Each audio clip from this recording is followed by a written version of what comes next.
Hello, everyone. This is my oral presentation on abbreviations, acronyms, initialisms, etc.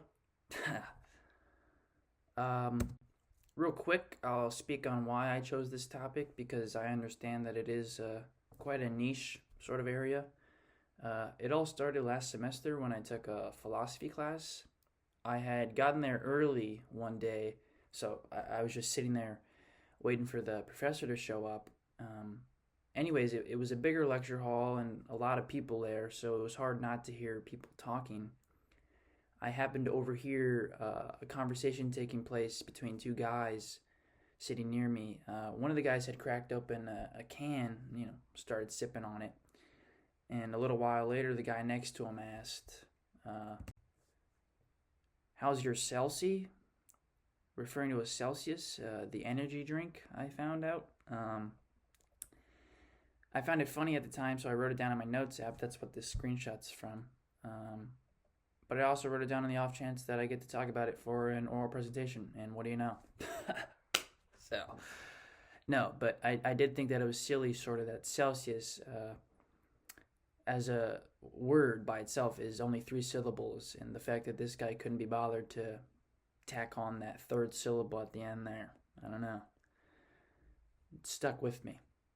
So I'll get into the presentation now, starting with some pros of abbreviations and the sort. Firstly, abbreviating can be quite efficient. It saves not only time when texting or emailing, but also saves space when doing the same things. For instance, I had to send an email to my academic advisor a little while back. This is what I ended up sending. Nothing crazy, short and sweet.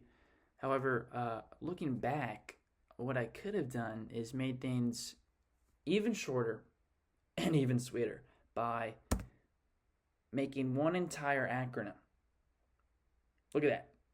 Same email, same premise, same question being asked, just in one single line. I not only save time, but I save space. So, not bad. Another pro is clarity, specifically clarity to certain complex terms. For example, this top one here, Joint Photographic Experts Group, is what JPEG stands for, the image format.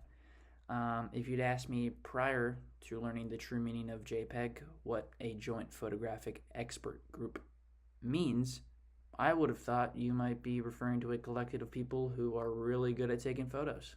So, yeah. But the same idea goes for the other ones I listed here. CPR stands for cardiopulmonary resuscitation. HTML stands for hypertext markup language. EKG, electrocardiogram.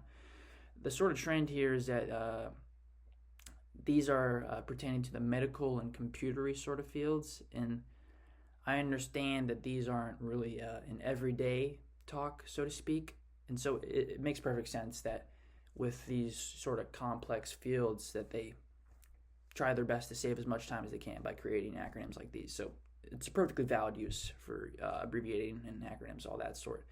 But you never know. You might be at trivia night some night in your life, and they ask, "What the hell does HTML mean?" And now you will know. So you're welcome.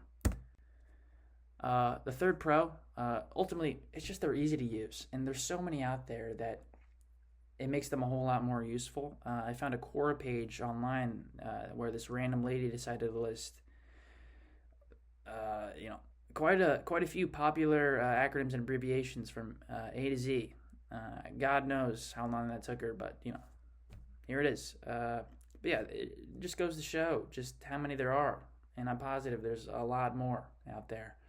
And I underlined a few that I found, funny, might use in the future. One of my favorite was yo-yo. You're on your own.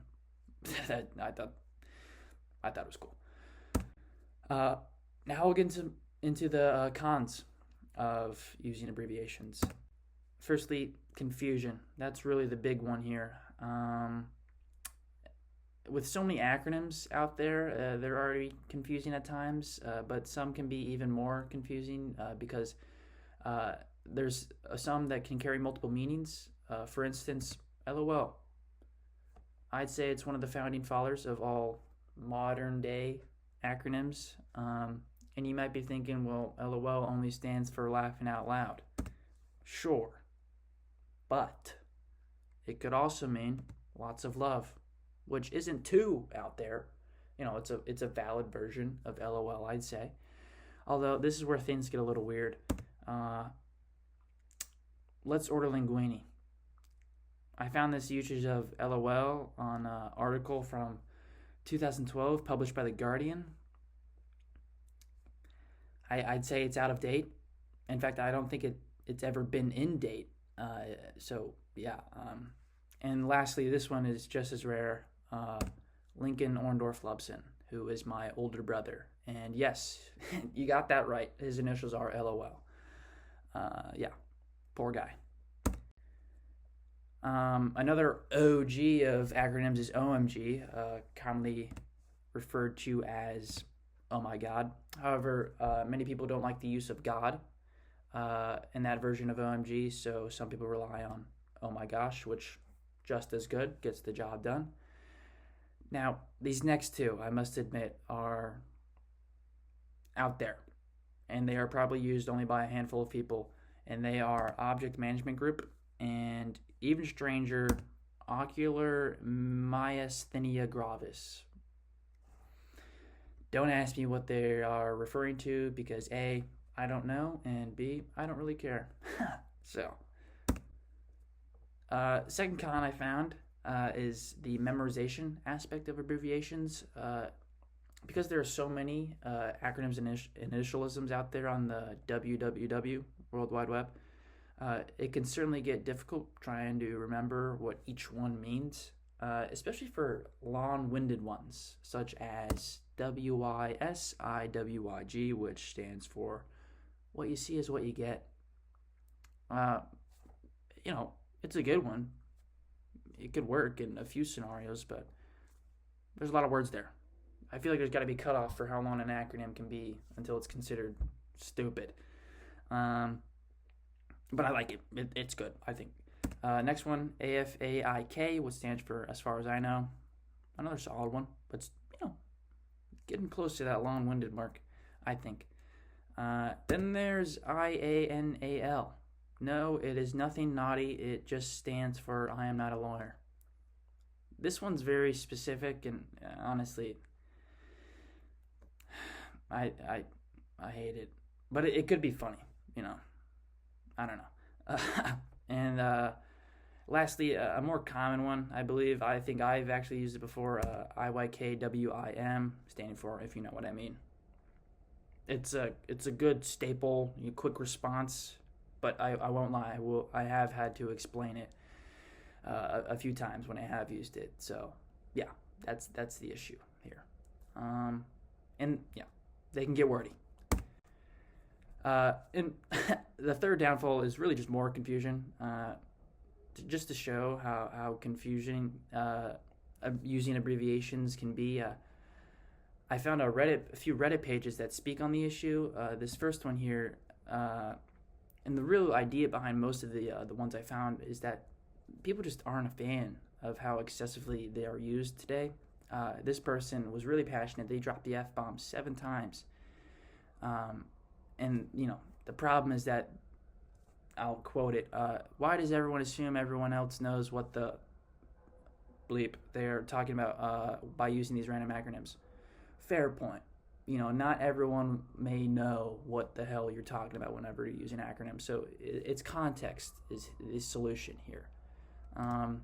Same idea here, only drops the F-bomb twice. But still, they ask, why do you assume we all know what your brain is trying to say by using just 2 or 3 letters? Fair point. This one, not as vulgar in their, ranting, but they do use the exclamation mark, quite a few times to show their emphasis. But yeah, I thought it was funny how they asked, is this how boomers felt when LOL and WTF started becoming popular? Which, it's probably true. And it's probably going to continue to be like that. Next, this is just a specific scenario I found of people getting mixed up. Some people saw D&D meaning meaning Dungeons and Dragons, when it was actually referring to Do Not Disturb. So yeah, real polar opposite things there. And lastly, this one is sort of meta. It's a person complaining about people complaining about, quote, modern slang and text abbreviations, which I thought was funny. It's sort of like a hat in a hat sort of thing. And they dropped the F-bomb 3 times there. So, I don't know. But yeah, I will leave you with this. TYSMFLTMOPHAGD, which stands for thank you so much for listening to my oral presentation. Have a great day.